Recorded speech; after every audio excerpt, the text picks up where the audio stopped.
Hi guys, welcome back to my channel. நான் சரண்யானந்தகுமார். இன்றைக்கி பார்த்திங்கன்னா வீட்டிலே எப்படி ஹெல்த்தியாக எக் நூடுல்ஸ் செய்யலாங்கிறது தான் பார்க்க போகிறோம். அதுக்காக பார்த்திங்கன்னா இன்றைக்கி நான் வெஜ் ஹக்கா நூடுல்ஸ் தான் எடுத்திருக்கேன். அதில் பார்த்திங்கன்னா ஜஸ்ட் 5 to 6 மினிட்ஸ் குக் ஆனால் போதும்னு இருந்துச்சு. நீங்கள் வாங்குகிற நூடுல்ஸில் பேக் சைடில் பார்த்துக்கோங்க, எவ்வளோ மினிட்ஸ் குக் பண்ணணும்னு போட்டிருக்கோ அதே மாதிரி குக் பண்ணிக்கோங்க. நான் பார்த்திங்கன்னா ஜஸ்ட் ஆயிலும் சால்ட் மட்டும் ஆட் பண்ணி ஜஸ்ட் 5 to 6 மினிட்ஸ் மட்டும் குக் பண்ணி ஹாட் வாட்டர் ஸ்டெயின் பண்ணி கூட நார்மல் வாட்டரும் ஆட் பண்ணி அதையும் ஸ்டெயின் பண்ணி நூடுல்ஸை தனியாக எடுத்து வச்சாச்சு. அது போக பார்த்திங்கன்னா குடமிளகா, கேரட், பீன்ஸ், கோஸ், ஆனியன் இதெல்லாமே பார்த்திங்கன்னா தனித்தனியாக நீட்டமாக கட் பண்ணி எடுத்து வச்சாச்சு. அதுக்கப்புறம் பார்த்திங்கன்னா ஒரு கடாயில் ஆயில் விட்டு எக்கு வந்து பார்த்திங்கன்னா கடையில் ஒரு எக் நூடுல்ஸ்க்கு ஒரே ஒரு எக்கு தான் ஆட் பண்ணுவாங்க.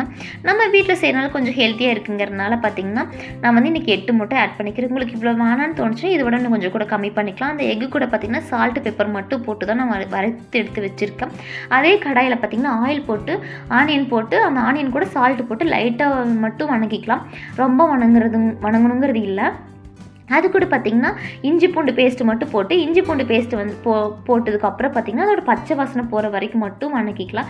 இஞ்சி பூண்டோட பச்சை வாசனை போனதுக்கப்புறம் பார்த்திங்கன்னா நம்ம கட் பண்ணி வச்சுக்கிற வெஜிடபிள்ஸ் எல்லாமே போட்டு சால்ட்டு போட்டு ஜஸ்ட் ஒரு 2 மினிட்ஸ் மட்டும் வணக்கினாலே போதும். நான் பார்த்திங்கன்னா கட் பண்ண வெஜிடபிள்ஸில் பார்த்திங்கன்னா கொஞ்சம் வெஜிடபிள்ஸ் மட்டும் தனியாக எடுத்து வச்சுட்டேன்.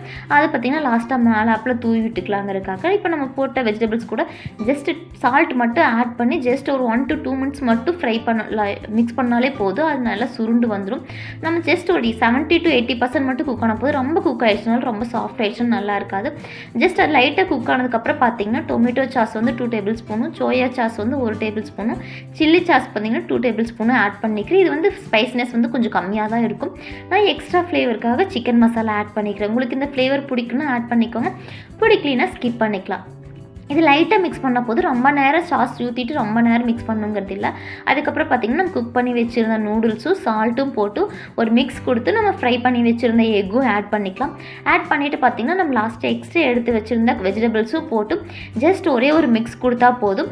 மிக்ஸ் கொடுத்துட்டு பார்த்திங்கன்னா இதில் நான் வந்து எக்ஸ்ட்ரா வந்து பெப்பர் மட்டும் ஆட் பண்ணிக்கிறேன். காரம் கொஞ்சம் கம்மியாக தான் இருந்ததுனால லைட்டாக கோல்டு இருந்ததுனால பார்த்திங்கன்னா எக்ஸ்ட்ரா பெப்பர் மட்டும் ஆட் பண்ணி கொடுத்துருக்க பார்ப்பாங்க. இதை வந்து ரொம்ப விரும்பி பார்ப்பாங்க, சாப்பிடுவாங்க.